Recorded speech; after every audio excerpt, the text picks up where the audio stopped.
Si Ferdinand Romualdez Marcos. Live mula sa GMA Network Center, ito ang 24 Oras.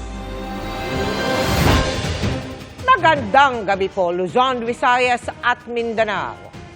35 piso kada kilong bigas ang inaasahan sa mga piling tindahan sa mga susunod na araw dahil pwede nang ilabas ang NFA rice, bunsod ng food security emergency. Malaking tulong man sa mga mamimili, lugi naman ang mga magsasaka at maging ang NFA ayon po sa isang grupo. Sagot ng Agriculture Department, kailangang kontrolin ang presyo ng bigas. Ang bigas naman sa mas maraming tindahan, lilimitahan sa 55 pesos na lang kada kilo simula bukas. At nakatutok si Bernadette Reyes. Ang mga nakaimbak lang na bigas sa mga bodega ng National Food Authority, ire-release na sa Food Terminal Incorporated sa mga susunod na araw. Ibibenta yan sa mga lokal na pamahalaan, ilang kumpanyang kontrolado ng gobyerno at ibang ahensya ng gobyerno sa halagang 33 pesos kada kilo. Ang presyo pag ipinasa na sa mga mamimili, 35 pesos kada kilo. Kabilang sa magbebenta ang mga kadiwa center at kung saan magbebenta ang mga bibiling LGU o ahensya. Hindi yan nagagawa noon dahil buffer stock lang dapat ang imbak ng NFA na pwedeng ilabas kung may bagyo at emergency. Pero sa ilalim ng Republic Act 12078, kasama na rin ang food security emergency sa pwedeng dahilan. At sa batas na yan, binigyan ng Agriculture Secretary na magdeklara ng ganyang emergency.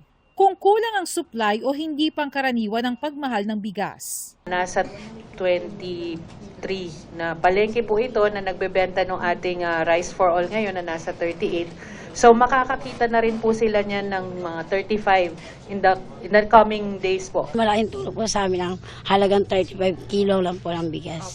Pero sa presyong yan, lugi ang NFA ng 12 hanggang 15 pesos kada kilo.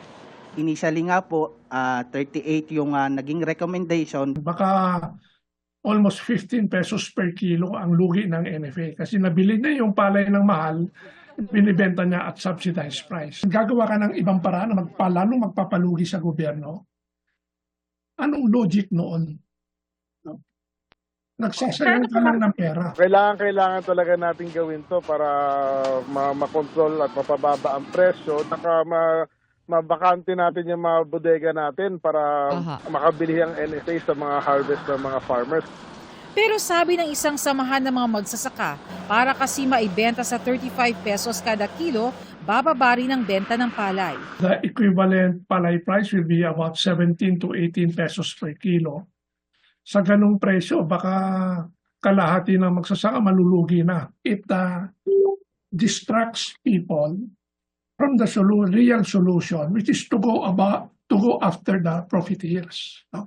But hindi nila gawin yon. Kung kapusin ng supply, maaari ring mag-import ng bigas ayon sa batas, bagamat uunahin munang bumili sa mga local farmers. The DA may import.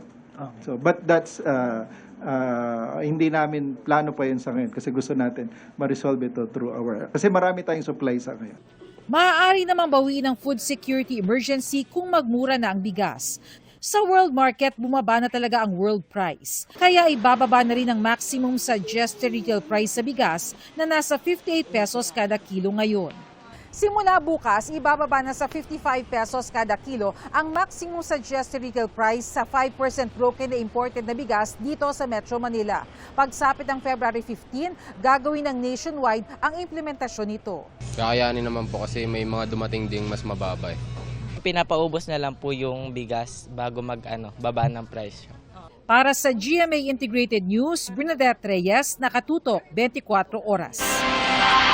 Sa Batangas, nasa kote sa pagpuslit umano ng produktong petrolyo ang 26 na individual sa Batangas, kabilang ang 2 Tsino. Daang-daang libong litro yan ng tinatayang nagkakahalaga ng 13 milyong piso. Nakatutok si June Veneracion. Sinalakay ng mga tropa ng Customs, Coast Guard at PNP-CIDG ang Subukin Port sa San Juan, Batangas kaninang madaling araw. May report kasing natanggap na may nangyayaring smuggling ng produktong petrolyo.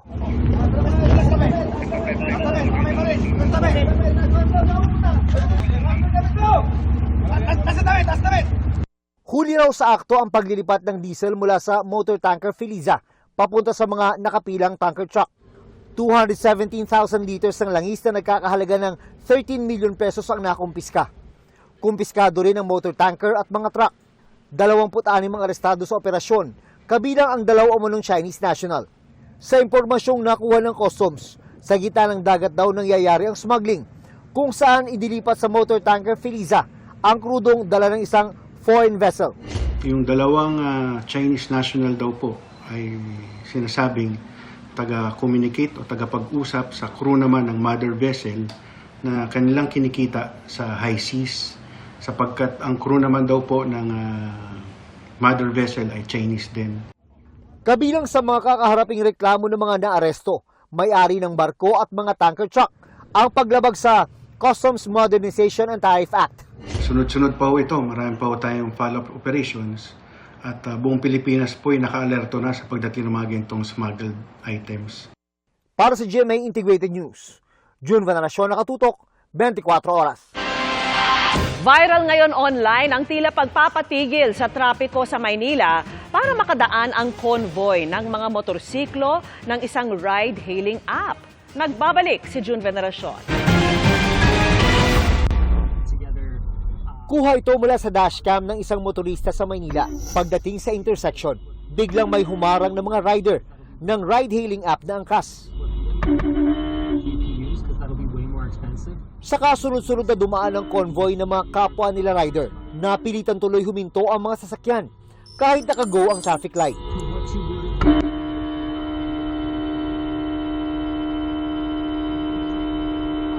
Sunod-sunod na bumusina ang mga motorista. Pero hindi natinag ang convoy. May mga bumaba pa ngang rider mula sa kanilang motorsiklo para tumulong sa pagmando ng mga kapwa riders.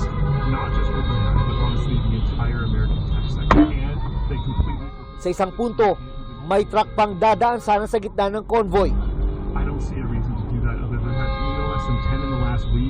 Pero hinarangan ito.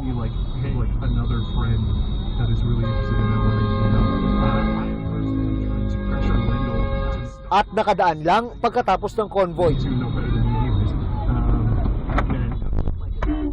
Umani ng batiko sa netizens ang viral na ngayong video ng pangaharang ng mga angkas rider.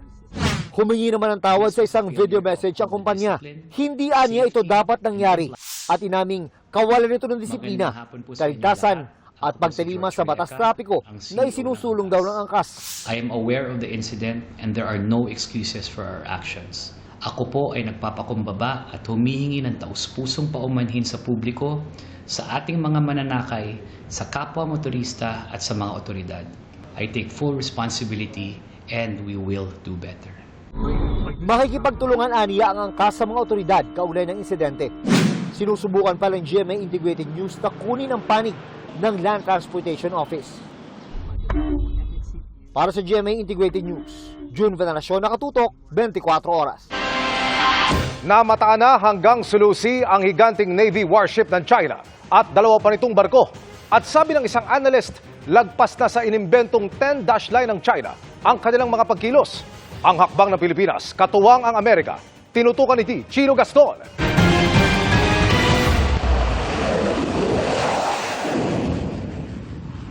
B-1 heavy bombers ng US at 3 FA-50 fighter jets ng Pilipinas ang lumipad at nagpatrolya sa himpapawid ng West Philippine Sea at sa may Baho de Masinloc. Kabilang ito sa Agile Combat Employment Exercise na layong palakasin ang kakayahan ng Philippine Air Force sa air intercept at joint patrol.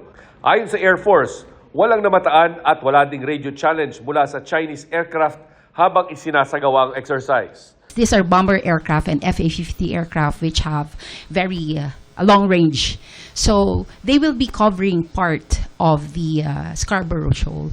Bagamat hindi ginulo ng China ang pagpapalipad ng mga eroplano ng US at Pilipinas, para sa security analyst na si Professor Renato De Castro, malinaw ang mensaheng pinaparating ng magkaalyadong bansa. That's a very powerful message, sending the B-1 all the way from Guam. The B-1, B-52, B-21, they're strategic bombers. They could use it to fire cruise missiles against the Chinese artificial islands or even sa Chinese coast. Sa isang pahayag, sinabi ng China's Southern Theater Air Force na ang ginawang joint patrol ng Pilipinas kasamang isang external country ay sinasadyang pagsira sa kapayapaan at katatagan ng South China Sea. Ang air exercise nito isinagawa sa gitna ng patuloy na pag-ikot at paglapit ng mga barko ng China sa kalupaan ng Pilipinas. Tulad ng higanteng barkong ito ng Chinese Navy warship na namataan sa Sulu Sea, malapit sa Basilan. May kasama pa itong isang warship at isang oil tanker. Ayon sa Philippine Navy, mula Baho de Masinloc, binundutan ng BRP Jose Rizal Frigate ang isang Jiangkai Class 2 missile frigate hanggang Mindoro, kung saan isa pang Chinese warship at oil tanker ang sumalubong. Mula Mindoro, naglayag ang 3 Chinese ships sa Basilan at pagdating ng 50 nautical miles mula sa isla, bigla raw nagbagal. Habang palapit ng Mindanao, sinalubong ang mga Chinese ships ng Philippine Navy Nomad Reconnaissance Plane at BRP Andres Bonifacio at BRP Apolinario Mabini mula sa AFP Western Mindanao Command. These 3 warships passed through our archipelagic waters. There were times they slowed down to 6 or 5 knots. It is not expeditious. They could have traveled expeditiously. They were challenged all the way. They replied but not in accordance to standard procedures. Ayon sa isang security analyst, kung titingnan, lagpas na sa kanilang 10-dash line ang ikinikilos ng mga barko ng China. They're moving into our archipelagic waters. So that's actually beyond the 10-dash line. It's a show of force. Kasama yan nung pag-deploy nila nung kanilang Coast Guard, yung monster ships, no? Lalo na talagang mainit na ulo nila sa atin, yung pag-deployment ng Typhoon, yung kinagigigil nila, yung arresto ng alleged mga Chinese spies. Hindi naman tinantanan ng BRP Cabra ang mga Chinese Coast Guard vessels 3301 at 3104 hanggang tuluyan na silang makalabas ng Philippine Exclusive Economic Zone.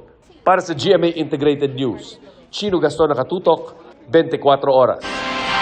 Kung bababa ang presyo ng bigas dahil sa food security emergency, magmamahal naman ang ilang bilihin tulad ng mga delata, tinapay, kandila at iba pa. Nagbabalik si Bernadette Reyes. Sa 1,000 pa lang, once na pinabarya na, ubos agad. Goal ni Pamela na makaipon ngayong taon, pero paano raw kung ang mahal ng bilihin? Halimbawa, sardinas. Yung sardinas na yun, hindi nakakasi sa isang pamilya yun. Kailangan makadalawang sardinas ka. Pero hihirap pa lalo ang pagbabudget ng mga mamimili tulad ni Pamela dahil simula ngayong Pebrero, nagmahal ang produkto ng ilang manufacturer matapos payagan ng Department of Trade and Industry. Kabilang na ang ilang brand ng sardinas, canned meat, evaporated milk, Pinoy Tasty at Pinoy Pandesal. Pati kandila at baterya may taas presyo. Sabi ng DTI, hindi naman lalagpas ng 10% ang taas presyo. Ngayong linggo lalabas ang suggested retail price guide para magsilbing gabay sa mga mamimili. 2% to 9%, ganun yung range. Sa consumers, may kita na nila yung pagtaas in the next few weeks. In actual, ayon sa Department of Trade and Industry, kabilang sa dahilan ng mga manufacturers sa kanilang hirit na taas presyo ay ang tumataas na gasto sa raw materials. Mahigit 60 produkto man ang magtataas ng presyo, mas marami naman daw ang hindi magtataas. Siguro sa merienda, magbabawas na lang siguro kami doon para ma-provide namin yung ibang pakakailangan namin na bilhin. Kung dati po malaking sardinas po yung binibili namin, ngayon po siguro isang sardinas na lang po, tapos sasabawan ko na lang po, igigisa na lang po namin. Ganun. Lalagyan po ng itlog. Para sa GMA Integrated News, Bernadette Reyes, nakatutok 24 oras. Marami ang naalarma sa biglaang pagpanaw ng aktres na si Barbie Hsu dahil sa pneumonia. May paliwanag ang mga eksperto sa naturang sakit na pumangalawa sa mga sanhi ng pagkamatay ng mga pasyente ng Lung Center of the Philippines noong 2024. At nakatutok si Joseph Moro. Sa mga nagpapa-medical exam o laboratory, alam nyo ba kung paanong tinitingnan ang resulta ng inyong x-ray? Masdan ang dalawang x-ray na ito. Ang isa, maraming bahagi na may itim, indikasyon na malusog ang baga at may sapat na hangin. Ang isa naman may tila puti-puting bahagi na maaaring mga bara sa baga. X-ray ito ng isang taong may pneumonia. Cough, phlegm, It could trigger tightening of the airways, so pwede silang makaramdam ng shortness of breath. Similar to asthma or COPD kahit wala sila noon. Pag malala, namumuti, nagko-consolidate or pwedeng hindi lang one side, pwedeng both sides. Kahapon ikinagulat ng marami ang pagpanaw ng Taiwanese actress na si Barbie Hsu na nakilala sa papel na Shanchai sa telenovelang Meet Your Garden. Pneumonia na sanhi ng influenza ang sinabing ikinamatay ng 48-year-old na aktres habang nagbabakasyon sa Japan kasama ang pamilya. Paliwanag ni Dr. Norberto Francisco ng Lung Center of the Philippines, ang pneumonia ay impeksyon ng mga tissue ng baga. Posibleng ang sanhi nito ay virus, bacteria, tuberculosis o fungus. Sa kaso ni Hsu, ang maaaring sanhi ng impeksyon ay influenza virus katulad ng mga nagdudulot ng mga ordinaryong sipon. Nagkaroon siya ng viral infection, which is usually the more common kind of infections. Yeah, yung mga common colds. Pero kung gaano kalala ang magiging tama nito ay depende sa bagsik ng mikrobyo, tibay ng resistensya ng tao, kung may iba pa itong sakit o comorbidity, edad niya at lagay ng kapaligiran. Baka matakot sa mga tao, baka mamatay ako sa ganun. But it's not always because of one factor alone. It's always an interplay of factors. Pwede nga magkasama sa kwarto, yung isa may sakit, yung isa hindi nagkasakit. Napabalita na si Hsu, nagka-epilepsy at merong mitral valve prolapse na may kinalaman sa valve sa puso. Pero hindi masabi ni Dr. Francisco kung may kinalaman ito sa pagkamatay ng aktres. Sa Pilipinas, karaniwang maraming kaso ng pneumonia at flu tuwing tag-ulan. Dahil malamig din ang panahon, ilang taga Iloilo na ang tinatrangkaso. Kaya mahigpit ang paalala ng mga eksperto na magdoble ingat, lalo na mga may edad at may mga comorbidity. Ayon sa Lung Center of the Philippines, ang pneumonia ang pumangalawa sa mga sanhi ng mga pagkamatay ng kanilang mga pasyente noong isang taon. Dahil mahalagang malakas ang katawan laban sa pneumonia, payo ni Dr. Francisco, huwag abusuhin ang katawan, kumain ng masusustansyang pagkain at siguraduhin may sapat na pahinga. Kailangan din daw updated ang pagbabakuna laban sa mga virus, lalo na yung mga mahihina ang mga resistensya. Yung strain ng virus, nag-mutate yan eh. Kaya every year nagbabago yung strain ng virus. And that's the reason why we give the vaccines yearly. Bukod sa flu vaccine, magpapakuna na rin laban sa pangunahing sanhi ng bacterial pneumonia. Para sa GMA Integrated News, Joseph Morong, nakatutok 24 oras. At Chika Minute na po mga kapuso at ang maghahatid ng latest sa showbiz happenings ngayong gabi, walang iba kundi si My Ilonggo Girl star, Ara San Agustin. Ara. Thank you, Miss Vix! At good evening mga kapuso! Literal na makapagpigil hininga ang episode ng Lolong Bayani ng Bayan dahil ang matinding laban dinala na rin sa ilalim ng tubig. Doble effort nga raw ang ibinubuhos ni Ruru Madrid para mas mapaganda pa ang serye. Makichika kay Aubrey Carampel. Kailangan ko ng tulong mo. Para makuha ang hiyas na ubdaw na nagpagaling kay Chelsea played by Shaira Diaz. Sinuong ni Lolong played by Ruru Madrid ang bahagi ng dagat malapit sa Isla Pangil. Para ma-achieve yan, sumabak sa underwater scenes si Ruru. Nakailang langoy at sisid siya sa ilalim ng tubig. Sa lahat ng bumubuo ng Lolong, talagang 100% binubuhos po namin ang lahat ng aming mga kaya para po makagawa at makapagbigay po kami ng mga gandang eksena para po sa mga manonood. Bigay todo rin si Ruru sa fight scenes. Sa episode ngayong gabi, muling mapapalaban si Lolong at ang kanyang alter ego na si Bangkil sa mga Atubao Rebels na gusto ring mapasakamay ang ubdaw. Simula ng araw ito ng laban ng lahi kontra lahi. Lolong! Bigay mo sa akin ang ubdaw bago ako pa mangyari sa'yo. Mamamatay na muna ako bago niyo makuha sa akin ang ubdaw. At dugo laban sa dugo dahil lingid sa kaalaman ni Lolong. Kalaban niya mismo ang kanyang lolo. Siyempre magkaiba sila ng prinsipyo ni Lolong, tatanggapin niya ba ito bilang lolo niya? Sa mga susunod na episodes, malalaman kung kalaban o magiging kakampi ba ni Lolong ang mga kalahing rebelde. Ano ba yung pinagmulan nila at bakit ba ganun na lang sila kapursigido na kuhanin yung ubdaw? Bukod sa laban para sa kanyang lahi, may hiwalay na laban din si Lolong para sa pag-ibig. Si Elsie kasi, kahit gumaling na, hindi siya matandaan. Maraming kilig at marami ring sakit na mararamdaman dito. Siguro ito maibabalik kung papaano ba ang magiging buhay ni Lolong at ni Elsie kung magsisimula talaga sila, simula dun sa scratch talaga. Aubrey Carampel, updated sa Showbiz Happenings.